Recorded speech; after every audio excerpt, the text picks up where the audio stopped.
और साथियों, आपके अपने YouTube चैनल पर एक बार पुनः स्वागत है। अजमेर से मैं शैलेंद्र सिंह रावत इस समय जो क्लास लेकर आ रहा हूँ ये बहुत ही महत्वपूर्ण क्लास है। जो भी स्टूडेंट आपके सामने तैयारी कर रहे हैं स्टेट ओपन बोर्ड की, उन सभी स्टूडेंट के लिए बहुत ही इंपॉर्टेंट ये क्लास रहने वाली है। तो हर्ष कोचिंग क्लासेस के यूट्यूब प्लेटफॉर्म पर सभी जुड़ने वाले तमाम स्टूडेंट का तहे दिल से हार्दिक अभिनंदन, स्वागत है। और आज की इस कड़ी में हम आपके सामने 10वां चैप्टर लेकर आ रहे हैं। राजनीति विज्ञान को हम रेगुलर करा रहे हैं, ज्योग्राफी की क्लासे भी हम रेगुलर करा रहे हैं। तो आज की इस क्लास में हम राजनीति विज्ञान का जो 10वां चैप्टर लेकर आ रहे हैं, बहुत इंपॉर्टेंट चैप्टर है। और इसमें हम पढ़ने वाले साथियों संघीय कार्यपालिका के बारे में। किसके बारे में पढ़ेंगे? आज हम पढ़ेंगे संघीय कार्यपालिका के बारे में। कौन से किसके बारे में पढ़ेंगे? आज हम पढ़ेंगे संघीय कार्यपालिका के बारे में। चलिए साथियों, यहां पर सबसे पहला चैप्टर नंबर कौन सा है तो ये आपको ध्यान रखना है। चैप्टर है मेरे प्यारे प्यारे स्टूडेंट्स 10वां चैप्टर हम स्टार्ट कर रहे हैं संघीय कार्यपालिका राजनीति विज्ञान का। देखिए, अगर हम बात करते हैं संघीय कार्यपालिका, तो संघीय कार्यपालिका का मतलब क्या होता है? संघीय कार्यपालिका का मतलब यहाँ जो शब्द आ रहा है संघ आ रहा है। संघ का मतलब क्या होता है? संघ का मतलब एक शाखा से लिया गया, यानी संघ की शाखा, यानी देश में चलने वाली जो सरकार होती है उसके प्रमुख भाग कौन से होते हैं, या संविधान का जो प्रमुख भाग होते हैं उनकी सरकारें कौन कौन सी होती है उसकी बात करेंगे अपन। तो यहां लिखा गया संघ की शाखा, और संघ से जो मैंने अर्थ लिया है वो सरकार की शाखा से लिया। किससे लिया है? संघ का जो मैंने अर्थ लिया है वो सरकार की शाखा से लिया। किससे लिया है? सरकार की शाखा से। क्लियर हो गया आगे सभी को? चलिए, अब दोस्तों आपको ये पॉइंट जो है वो याद रखने बहुत इंपॉर्टेंट है। इसमें से पहला पॉइंट है, भारत एक लोकतांत्रिक गणराज्य है। भारत क्या है? भारत एक लोकतांत्रिक गणराज्य है। यहाँ की जो शासन प्रणाली है वो कौन सी है? यहाँ की जो शासन प्रणाली है वो संसदीय शासन प्रणाली। कौन सी शासन प्रणाली है? यहाँ की जो शासन प्रणाली है वो संसदीय शासन प्रणाली है। केंद्रीय स्तर की सरकार को क्या बोला गया है? केंद्रीय स्तर की सरकार को संघीय सरकार कहा गया है। या उसके अलावा दूसरी आती है राज्य स्तर की सरकार को। तो राज्य स्तर की सरकार को क्या कहा गया है? राज्य स्तर की जो सरकार को राज्य सरकार कहा गया है। क्या कहा गया है? राज्य सरकार। यानी भारत एक लोकतांत्रिक गणराज्य है जिसकी शासन प्रणाली संसदीय है। केंद्र स्तर की सरकार को संघ सरकार तथा राज्य स्तर की सरकार को राज्य सरकार कहा जाता है। संघ सरकार के अगर अपन अंग की बात करते हैं तो साथियों आपको ध्यान रखना पड़ेगा, संघ सरकार के प्रमुख रूप से 3 अंग है। संघ सरकार के प्रमुख रूप से कितना अंग है? तो संघ सरकार के प्रमुख रूप से 3 अंग है। उसमें से कौन कौन आता है? उसमें सबसे पहला आता है कार्यपालिका, दूसरा हमारे पास लिया है न्यायपालिका से, और तीसरा हमने लिया है विधायिका से। किससे लिया है? विधायिका से। यानी संघ सरकार के 3 प्रमुख पार्ट आपके सामने रखे गए। कौन कौन से? एक कार्यपालिका, दूसरा कौन सा है? न्यायपालिका, और तीसरा क्या लिया हमने? तीसरा यहां हमने विधायिका लिया। अगर मैं बात करता हूं मेरे प्यारे स्टूडेंट्स, संघीय कार्यपालिका की बात करते हैं तो यहां अपने कार्यपालिका को प्रमुख रूप से जो डिफाइन किया है वो संघीय कार्यपालिका के रूप में डिफाइन किया। किसके रूप में डिफाइन किया है? संघीय कार्यपालिका के रूप में डिफाइन किया है। अगर मैं संघीय कार्यपालिका को डिवाइड करता हूं तो संघीय कार्यपालिका के 3 प्रमुख जो अंग माने गए हैं उसमें से प्रमुख आता है प्रधानमंत्री का अंग, उसके बाद दूसरा आता है राष्ट्रपति का अंग, और तीसरा नंबर आता है हमारे पास में मंत्री परिषद का अंग। कौन सा आता है? मंत्री परिषद का अंग। क्लियर हो गया? आगे सभी को समझ में आया? सभी को समझ में या नहीं आया? देखिए, यहां पर हमने संघ सरकार के 3 प्रमुख अंग आपको बताने जा रहे हैं, जिसमें से हमने यहाँ कार्यपालिका, विधायिका और न्यायपालिका के बारे में लिखा है। उसके बाद राष्ट्रपति, प्रधानमंत्री और मंत्रिपरिषद से मिलकर संघीय कार्यपालिका का निर्माण होता है। संघीय कार्यपालिका का निर्माण होता है किससे? प्रधानमंत्री, राष्ट्रपति और मंत्रिपरिषद से मिलकर किसका निर्माण होता है? संघीय कार्यपालिका का निर्माण होता है। क्लियर हो गया? आगे सभी को समझ में? चलिए, अब देखिए हम बात करते हैं राष्ट्रपति के बारे में। किसके बारे में बात करेंगे? हम यहां बात करने वाले मेरे प्यारे स्टूडेंट्स राष्ट्रपति के बारे में। तो आप सभी को पता होगा कि भारत एक प्रभुता संपन्न लोकतंत्रात्मक गणराज्य है। भारत एक प्रभुता संपन्न लोकतांत्रिक गणराज्य है। सबको क्लियर है? भारत का राष्ट्रपति हमारा राष्ट्र अध्यक्ष होता है। तो हमारा देश का जो राष्ट्र अध्यक्ष होता है, हमारा देश का राष्ट्र अध्यक्ष, हमारा देश का राष्ट्र अध्यक्ष, हमारा देश का जो राष्ट्र अध्यक्ष है वो कौन है? राष्ट्रपति है। हमारा देश का राष्ट्र अध्यक्ष कौन होगा? राष्ट्रपति होगा। कौन होगा? राष्ट्रपति होगा। तो हमारा देश का जो राष्ट्र अध्यक्ष है वो कौन है? हमारा देश का जो राष्ट्र अध्यक्ष है वो राष्ट्रपति होगा। राष्ट्रपति का चुनाव कैसे होता है इसके बारे में आपको यहां बता देता हूं कि राष्ट्रपति का जो चुनाव होता है, राष्ट्रपति का जो चुनाव होता है वो होता है एकल मत संक्रमणीय, एकल मत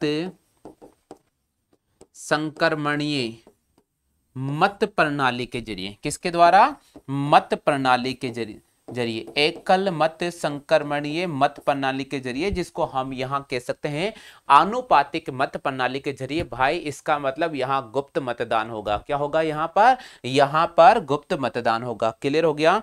आ गया सभी को समझ में? अब अगर आपके माइंड में एक चीज आ रही होगी कि बोले सर आपने बोला कि भाई यहां पर गुप्त मतदान होगा, तो इस राष्ट्रपति का फिर चुनाव कैसे होता है इसके बारे में मैं यहां पर आपको समझा देता हूं कि राष्ट्रपति का चुनाव कैसे होता है।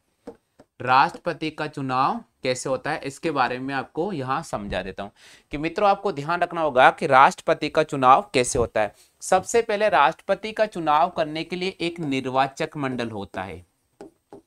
क्या होता है? निर्वाचक मंडल। तो आपको ध्यान रखना पड़ेगा कि राष्ट्रपति का चुनाव कौन कराता है? राष्ट्रपति का जो चुनाव है वो निर्वाचक मंडल के जरिए होता है। और आपको पता होगा निर्वाचक मंडल में कौन कौन शामिल होते हैं, तो इसके बारे में आपको यहां बता रहा हूं कि निर्वाचक मंडल में कौन कौन शामिल होते हैं। राष्ट्रपति का चुनाव निर्वाचक मंडल के जरिए होता है। निर्वाचक मंडल में कौन शामिल होते हैं? संसद के दोनों सदन, संसद के दोनों सदन, संसद के दोनों सदन, याद रखना संसद के दोनों सदन, और उसके बाद विधानसभा से निर्वाचित सदस्य, उसके बाद विधानसभा से निर्वाचित सदस्य, विधानसभा से निर्वाचित सदस्य। देखिए यहां ये चीज बहुत महत्वपूर्ण है, ये चीज आपके सामने बहुत महत्वपूर्ण है। यानी राष्ट्रपति का चुनाव कैसे होता है? राष्ट्रपति का जो चुनाव होता है वो निर्वाचक मंडल के जरिए होता है। और इस निर्वाचक मंडल में कौन कौन शामिल होते हैं? तो भैया इसके अंदर संसद के दोनों सदन शामिल होते हैं। कौन शामिल होते हैं? संसद के दोनों सदन शामिल होते हैं। और इसके अलावा कौन शामिल होता है? विधानसभा से निर्वाचित, विधानसभा से निर्वाचित सदस्य। कौन शामिल होते हैं? विधानसभा से निर्वाचित सदस्य। अब मित्रों मुझे आपको एक चीज जो इंपॉर्टेंट समझानी है वो कौन कौन सी है। भैया यहाँ आपके माइंड में आ रहा होगा कि सर संसद के दोनों सदन में कौन कौन आते हैं। तो मेरे स्टूडेंट्स यहाँ मैं आपको बता रहा हूँ लोकसभा और राज्यसभा, लोकसभा और राज्यसभा। संसद के दोनों सदनों का मतलब यहाँ लोकसभा की बात की है और यह बात कर रहे हैं किसकी? राज्यसभा की। यानी हम कह सकते हैं कि जब राष्ट्रपति का चुनाव होता है उस समय लोकसभा के सदस्य, राज्यसभा के सदस्य और विधानसभा से निर्वाचित सदस्य अपना मत का प्रयोग करते हैं। ध्यान रखना साथियों। अच्छा, निर्वाचक मंडल के सदस्य कौन नहीं होते? बहुत अच्छा क्वेश्चन है। इस क्वेश्चन का मैं आपको जवाब दे रहा हूं। यहां क्वेश्चन आपका है कि निर्वाचक मंडल का सदस्य कौन नहीं हो सकता है? सदस्य कौन नहीं हो सकता है? देखिए यही प्रश्न है ना कि निर्वाचक मंडल का सदस्य कौन नहीं हो सकता है, कौन नहीं हो सकता है। तो ध्यान रखना संसद द्वारा मनोनीत सदस्य। एक तो याद रखना संसद द्वारा मनोनीत सदस्य, संसद द्वारा मनोनीत सदस्य, संसद द्वारा मनोनीत सदस्य राष्ट्रपति के चुनाव में भाग नहीं लेते हैं। और राज्य विधानसभा और राज्य विधान परिषद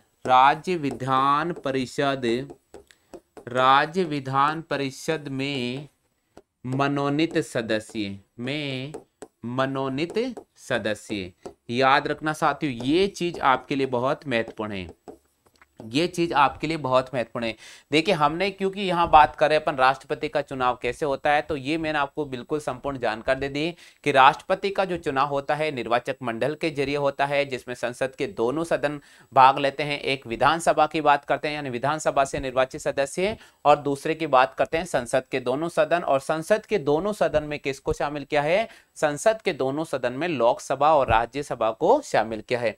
अब आपके माइंड में आ रहा था कि सर निर्वाचक मंडल में कौन से सदस्य भाग लेते हैं और कौन से नहीं लेते हैं, तो भैया संसद द्वारा जो मनोनीत सदस्य होते हैं, संसद द्वारा जो मनोनीत सदस्य होते हैं वे राष्ट्रपति के चुनाव में भाग नहीं लेते हैं। इसी प्रकार राज्य विधान परिषद की बात करते हैं तो वहां पर भी जो मनोनीत सदस्य होते हैं वो राष्ट्रपति के चुनाव में भाग नहीं लेते हैं। ये आपको ध्यान रखना पड़ेगा। अच्छा, अब प्रश्न आता है कि सर निर्वाचन कैसे होता है, तो वो भी मैं आपको यहाँ समझा देता हूँ कि राष्ट्रपति का निर्वाचन कैसे होता है। बिल्कुल, राष्ट्रपति का निर्वाचन कैसे होगा? बिल्कुल, राष्ट्रपति का निर्वाचन कैसे होता है? सबसे पहले आपको ध्यान रखना होगा आनुपातिक एकल मत संक्रमणीय प्रणाली। आनुपातिक एकल मत संक्रमणीय प्रणाली। संक्रमणीय प्रणाली, बिल्कुल, आनुपातिक एकल मत संक्रमणीय प्रणाली। एक पहला पॉइंट तो आपको ये याद रखना। उसके द्वारा गुप्त मतदान होता है।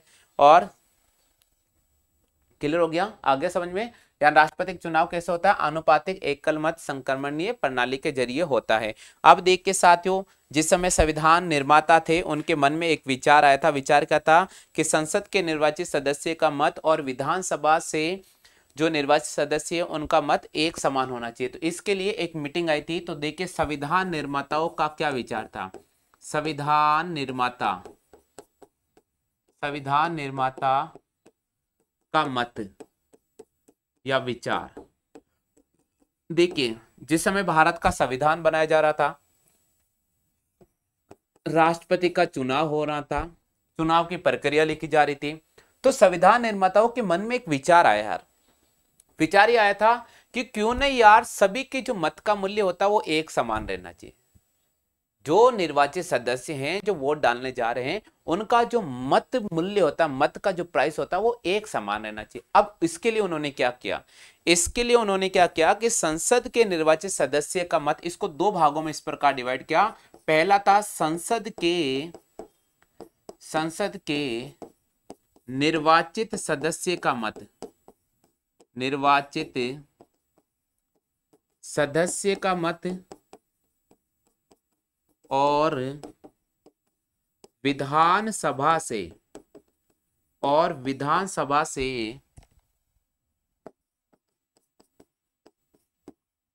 निर्वाचित सदस्य का मत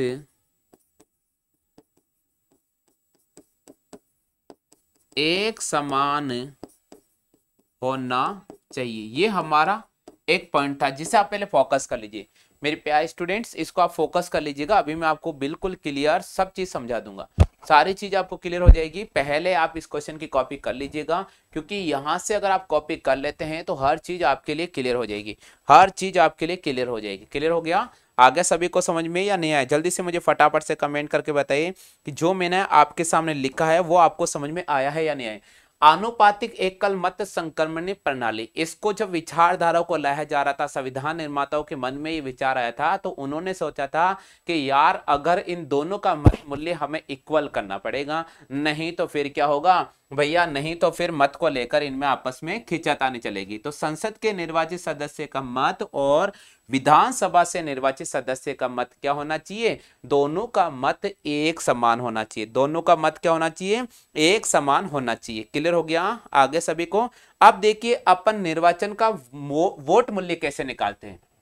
बिल्कुल, तो अब मैं आपको बता रहा हूं कि वोट मूल्य कैसे निकालते हैं। वोट मूल्य कैसे निकालते हैं? पहले अगर अपन विधानसभा की बात करते हैं, पहले अगर अपन विधानसभा सदस्य की बात करते हैं, विधानसभा सदस्य का वोट मत, अगर अपन विधानसभा के सदस्य का, विधानसभा सदस्य का मतलब होता है विधानसभा से निर्वाचित सदस्य, यहां मैं बार बार आपको चीज समझा रहा हूं, विधानसभा से निर्वाचित सदस्य का वोट मत क्या होता है, वोट मूल्य क्या होता है। तो देखिए इसको कैसे हल करेंगे। इसका तरीका है कि राज्य की कुल जनसंख्या, राज्य की कुल जनसंख्या, राज्य की कुल जनसंख्या में डिवाइड करेंगे निर्वाचित सदस्यों की संख्या, निर्वाचित सदस्य की संख्या, ठीक है। इसमें डिवाइड करने के बाद जो भी मान आएगा उसमें हम वापस किसका डिवाइड करेंगे, वापस 1000 का डिवाइड करेंगे। किसका डिवाइड करेंगे, वापस हम 1000 का डिवाइड करेंगे। आ गया सभी को समझ में या नहीं आया, जल्दी से बताइए, बताइए मुझे, आ गया सभी को। ये तो हमारे पास विधानसभा के सदस्य का वोट मत था।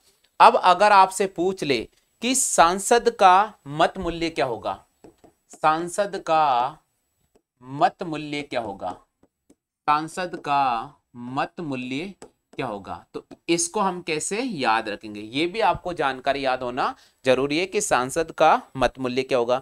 सभी विधानसभा के निर्वाचित विधायकों का कुल मत, सभी विधानसभा, सभी विधानसभा से निर्वाचित